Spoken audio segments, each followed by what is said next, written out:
Welcome to another flip video lesson with Mr. Volkman. This is the first flip video that's going to go into the first 10 amendments of the American Constitution. These first 10 amendments are also known as the, if you said Bill of Rights, you're correct. Today's flip video is for lesson 10.3, which is going to be about the First Amendment. And as we go through the First Amendment, you're going to see that there are actually 5 basic rights that are covered in our First Amendment to our Constitution. Before we go into talking and pulling apart the different parts of the First Amendment, let's actually take a moment to actually read the words from the First Amendment. Congress shall make no law respecting an establishment of religion, or prohibiting the free exercise thereof, or abridging the freedom of speech or of the press, or the right of the people peaceably to assemble and to petition the government for a redress of grievances. As you can see, it's a lot of words. I may have lost some of you, and if I did, don't worry. The purpose of this flipped assessment is to go through each of these 5 basic rights and to explain them to you so that you have a better understanding of what actually is protected in the First Amendment. Don't forget, this is an educational video, so if there's something you don't understand, please stop the video, rewind it, watch it again. Also, you should be filling out an outline or taking notes for extra credit. All right, let's begin. Let's talk about the protection of rights that's in the First Amendment. For example, what actually happens if one of these 5 basic rights that I'll talk about gets broken by some government action? Well, if a person feels like one of these 5 rights have been violated, they can challenge the government in the court of law. What ends up happening is that the case goes to the Supreme Court, which, if you remember learning from Chapter 9, has 9 justices on that panel. And what they do is they decide how the Constitution applies to the case. Then, whichever side wins, whether it's for the defendant or against, the winning or the majority side chooses one judge to write a short speech explaining why they made their decision. Now, the side that loses, or the minority side, can actually do the same. And it's through these decisions that the lower courts, the Court of Appeals and the district courts, are then able to figure out similar cases. Let's take a look now at the first right that's covered in the First Amendment, and that is the ability to worship freely or to have the freedom of religion. You see, the goal of this was to protect the free exercise of religion in our country. Many of our founding fathers believed in the importance of having faith. You see, they really felt that in order to have a country run smoothly and to have a country that was rooted in some sort of morals, people had to have a belief in something higher than themselves. And through doing and having these beliefs, people would know the difference between right and wrong, and thus we would have a country where there would not be as many evils, such as what they saw in Britain and over in Europe. So they felt it was important to protect people as they practiced their religion. Now there's 2 parts to this right. I'm going to read through this right, and I've highlighted the 2 different parts to it. Congress shall make no law respecting an establishment of religion or prohibiting the free exercise thereof. Let's look at the first part that I highlighted, this lovely beige, orange color maybe. That's the no law respecting an establishment of religion. Now, this respecting word right here is very important to this right, because it shows that the federal government cannot start a national religion. It also shows that a federal government cannot stop individual state religions, because each state may have its majority of citizens believing in some religion. If we look at Maryland, back in the time before the American Revolution, Maryland was started by the Calverts, and they were Catholic, which was opposite of most other religions in the 13 colonies who were Protestant.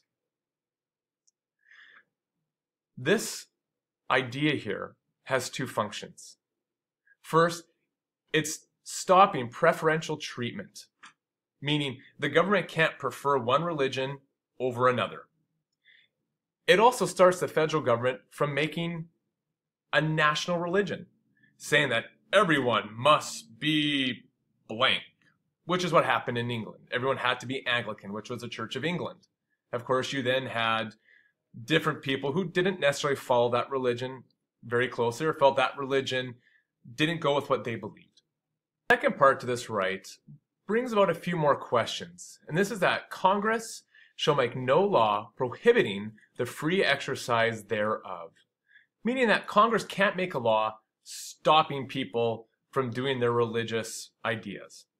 Now, a big question came up that many of the founding fathers and even people nowadays debate. And the question's this: what's protected? Is it protected that you can believe certain things and that's it? Like you can believe in Allah or believe that Jesus Christ died on the cross or believe in the basic tenets of Mormonism or something totally different? Or is what protected your belief and then acting on that belief? For example, wearing a religious head covering or refusing medical treatment because it goes against your beliefs in whatever scriptures you read or whatever higher power you believe in. That's a big question. The founders had very differing views on this. Nowadays, through the Supreme Court, it's been decided that what's protected is religiously motivated actions. So if you do something based upon your religion, you're protected by your First Amendment right to have freedom of religion. However, this religiously motivated action is okay as long as it doesn't harm other people's rights or the safety of the public. All right, let's go on here to the next slide about free speech and press.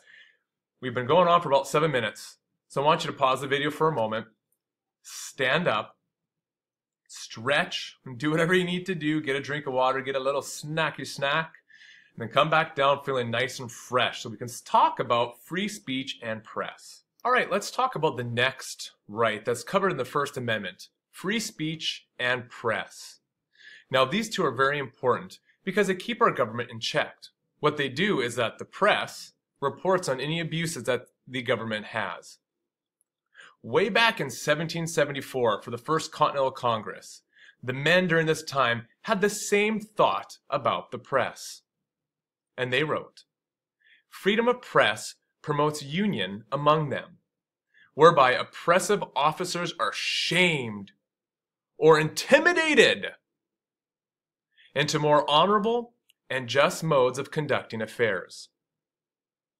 In other words, what a good press does is that it shames or even intimidates government officials who don't do their job into doing their job because they show the whole public that, hey, Senator Joe J. Burge is not doing his job, everyone. And then everyone knows it. And that poor John J. Burge is like, oh, everyone knows I'm doing horrible. The founders also felt and also knew that having people have the freedom of speech helped to find truth, to pursue science, to develop our culture because we can communicate, and to increase virtue. How does free speech allow all this? Well, let's come down to this last point I wrote here. Both free speech are rights that are put into the Bill of Rights, so the government cannot regulate any words that are said or written truthfully or honestly. Regulate meaning control.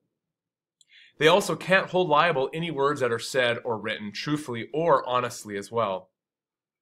So we're able to find truth, pursue science, develop culture, and increase virtue through our words, whether they're said or written, because the government can't control it, and they can't get us in trouble for doing it. As long, of course, as we're doing it in truth and honestly. However, there are some guidelines that go with the freedom of speech and freedom of press, because safety first is important. First off, this right holds true only to the government, not private organizations. The government can't stop us from doing or saying things truthfully or honestly. However, private organizations can. Both the state and local officials do have to follow this guideline. You can also see, there's that cursed bell. You can also see that the TV and radio personalities are given less free speech protection for whatever reason. And I would really be curious about your thoughts. So please, maybe email me your thoughts right now and get some extra credit. Why do you think TV and radio aren't given as much freedom of speech protection? Expressiveness counts as well. How you express yourself is also part of freedom of speech. Political, religious, science, morality, daily life, all of these ideas with how you say them or what you write about them are also covered under this First Amendment right of free speech. And this goes to the last point. Freedom of speech extends to good and evil viewpoints. So if we have a group of Nazis, people who are in love with Hitler, and they start saying things that really we know are not nice or kind, well, their freedom of speech is granted as long as they're not hurting anyone, even though we know that these views are evil and wrong. Now, even though there's a lot of ideas that are protected under free speech, we do have some further guidelines because safety first is important. So there are some exceptions to the freedom of speech and freedom of press. First off, you cannot persuade people to engage in unlawful conduct. So if I do that, my freedom of speech is gone. I cannot purposefully spread lies about someone.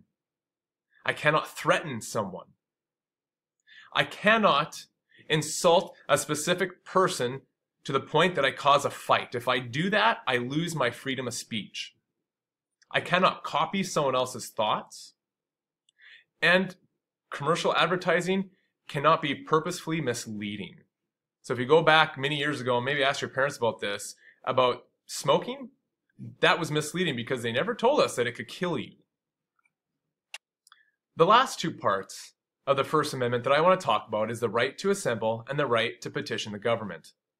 Now, people have the right to peaceably meet with others.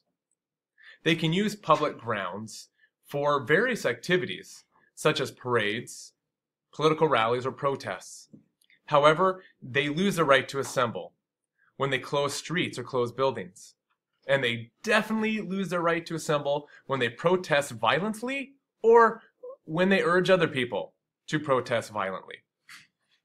If this occurs, the government will and they can stop the people who are doing this. Finally, the right to petition. Now, petitioning the government was a way for people to get their voices heard by the government. Now, it didn't mean that the government has to respond, and a lot of times the government does not. The right to petition, at least nowadays, is seen as a right under the freedom of speech. Thank you for watching this flip video and for hanging in to a fairly longer video. There was a lot to cover. Again, if you need to, go back, please, and rewatch the video if there's parts you don't understand. And finally, on Edmodo will be the homework questions. Thank you. See you in class.